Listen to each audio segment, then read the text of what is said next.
Welcome to the Deep Dive, your shortcut to understanding the most important earnings calls and really extracting those vital nuggets of knowledge. Today, we're digging into Unity Software Inc.'s Q2 2025 earnings call. That was back on August 6th. And this one, it wasn't just, another quarterly update. CEO Matt Bromberg actually called it an inflection point for the company. We saw some pretty wild market reactions, too. An initial pre-market jump, like over 11%. Yeah, that's big. But then it faded fast, dropped nearly 6% by the next close before, recovering over the next few weeks. Classic market tug-of-war, really. Short-term guidance reaction versus the deeper strategic stuff they're doing. Exactly. So the big question we're diving into today is this really Unity's inflection point? And, what are the drivers? What are the risks hiding underneath? Well, that market volatility definitely summed things up. But if you look purely at the financials, Unity actually did better than expected. Non-GAAP EPS came in at $0.18, which beat the consensus, the average analyst guess, of 13 cents. So solid 4-cent beat there. Right. And revenue hit $440.9 million. Again, better than the $427.8 million consensus by, over $13 million. Now, that was a 2% dip compared to last year. But operationally, they showed real strength. Adjusted EBITDA was $90 million. That's a healthy 21% margin. And this is a big one, record free cash flow of $127 million.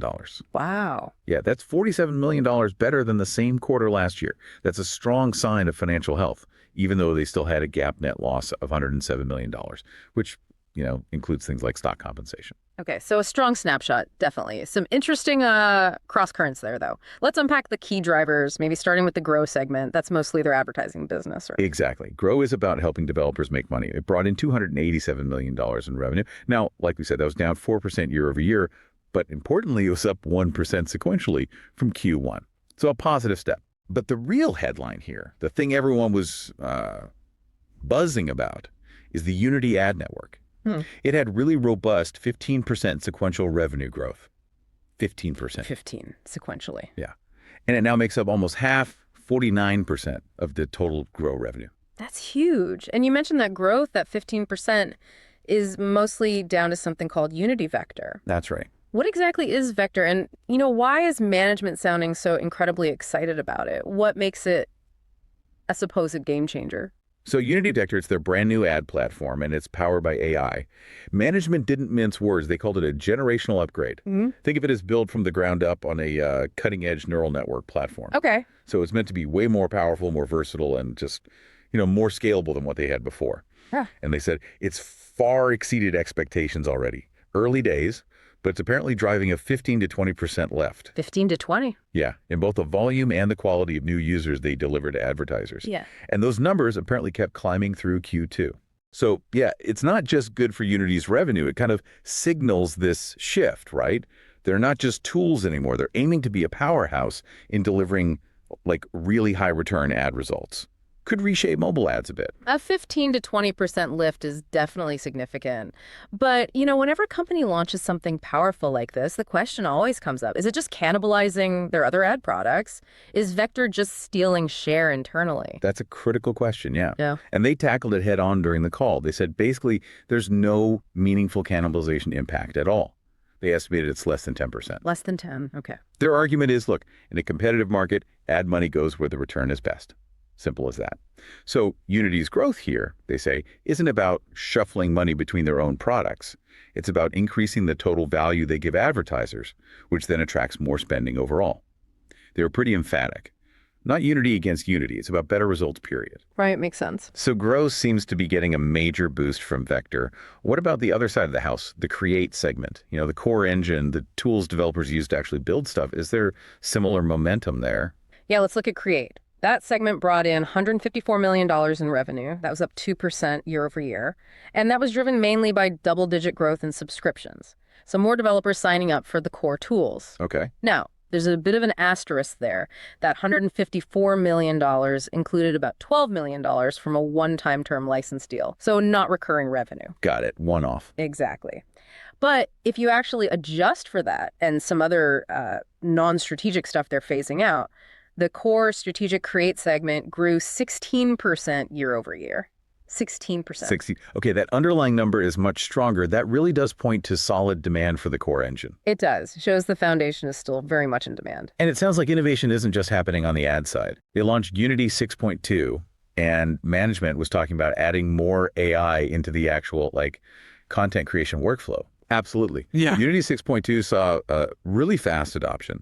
Over 6.6 million downloads, they said. That's up 50%, 50, from the previous quarter. Wow, huge jump. Yeah.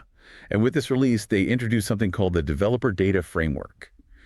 Basically, it's a system to give developers clear, transparent control over how data from their projects is collected and used. Control is key there. Very key, especially for their AI plans in Create.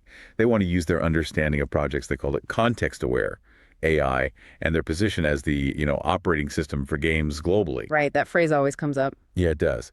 But the idea is to use that position and data to predict what developers need, cut down on the boring, repetitive tasks, the drudgery, they called it, and just transform how content gets made, like an AI assistant for developers. An intelligent co-pilot. Yeah, I can see that. Okay, so product innovation on both sides. What about partnerships? They announced some pretty big strategic deals, didn't they? They did. They highlighted a few key multi-year ones. First, they really strengthened their ties with Tencent. Okay, major player. Huge, especially in China.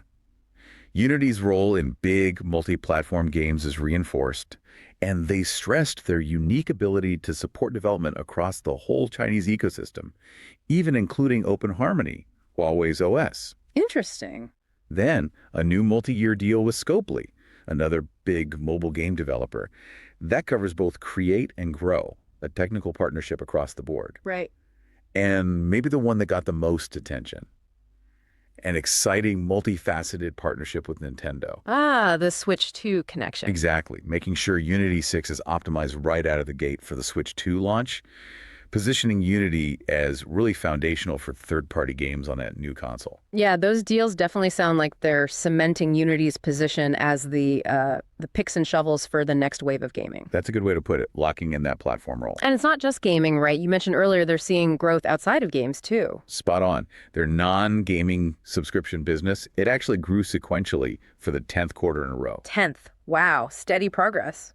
Yeah, consistent growth there.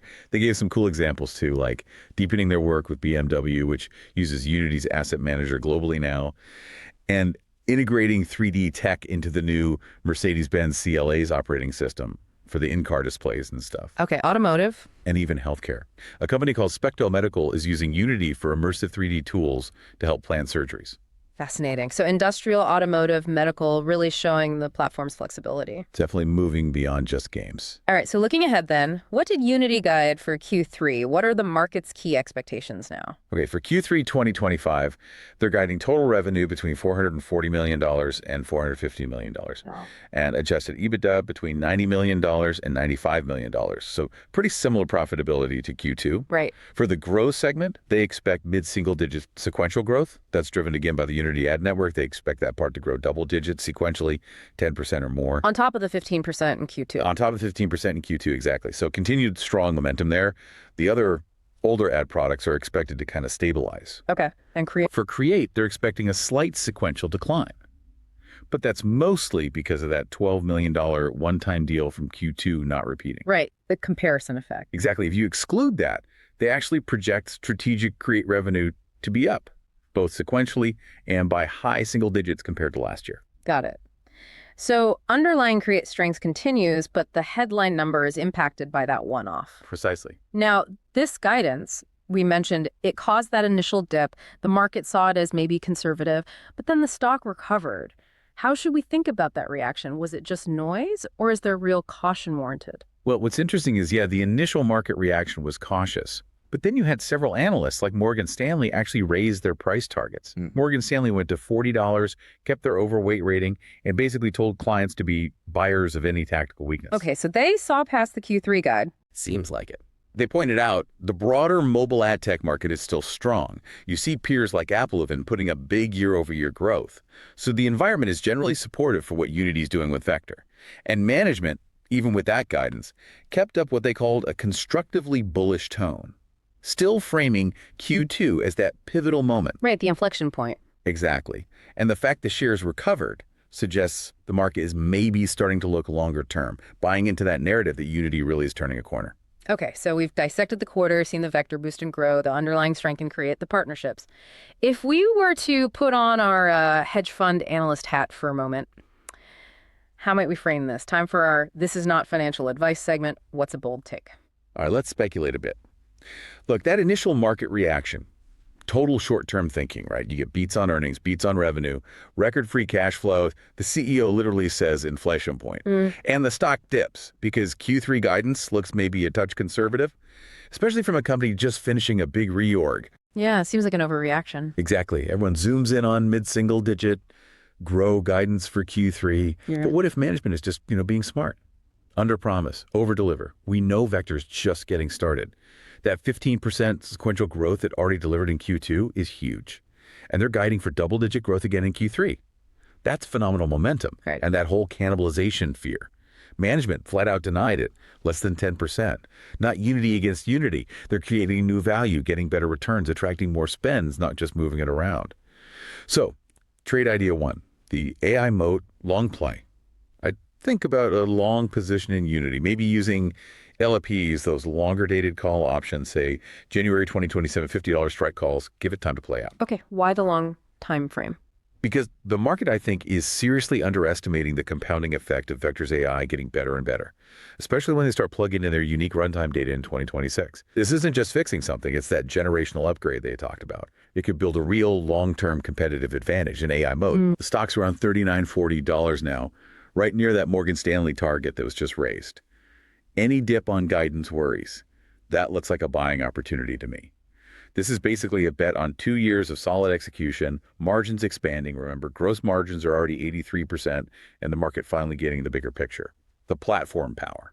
Okay, interesting long-term play. Any other angles? Yeah, trade idea two, the platform power paired trade. How about this? Go long Unity, but at the same time short a smaller player in mobile ad tech. Okay, hedge the bet a bit. Exactly. Pick someone more commoditized, someone who doesn't have Unity's locked-in developer ecosystem or this kind of AI firepower with Vector. The whole ad tech market might be okay, but Vector looks positioned to grab disproportionate share because it tries better ROAS, better return on ad spend for the advertisers. Better results win the budget. Always. Remember, Unity's already working with 85 of the top 100 mobile games. They have the access. So this paired trade protects you a bit if the whole ad market slows down, but lets you capitalize if Unity just keeps executing better than the competition, which their AI suggests they can. It's a bet on their platform quality driving sustained share gains. That inflection point, I think it's real. And that data integration from being the operating system for games, that's a barrier most competitors just can't jump over. All right, two compelling speculative ideas there. So wrapping up on Unity's Q2, it really does underscore a company in the midst of a pretty significant transformation. You see the disciplined execution, the focus on innovation. Vector clearly is the star right now, showing strong early results and looking like the main growth engine. And while, the market paused a bit on the guidance, the underlying financials, those big partnerships in gaming and beyond, and the future potential, especially around AI and data, it all points towards a positive long-term path. Definitely want to watch closely, see how Vector continues to ramp, check those Q3 numbers when they land, and look for more signs they're leveraging those unique data advantages. Seems that inflection point narrative has legs. As always, remember this discussion is purely for informational purposes. It is absolutely not financial advice. Please always consult with a qualified financial advisor before making any investment decisions. Thank you for tuning into the deep dive. We look forward to connecting with you again soon.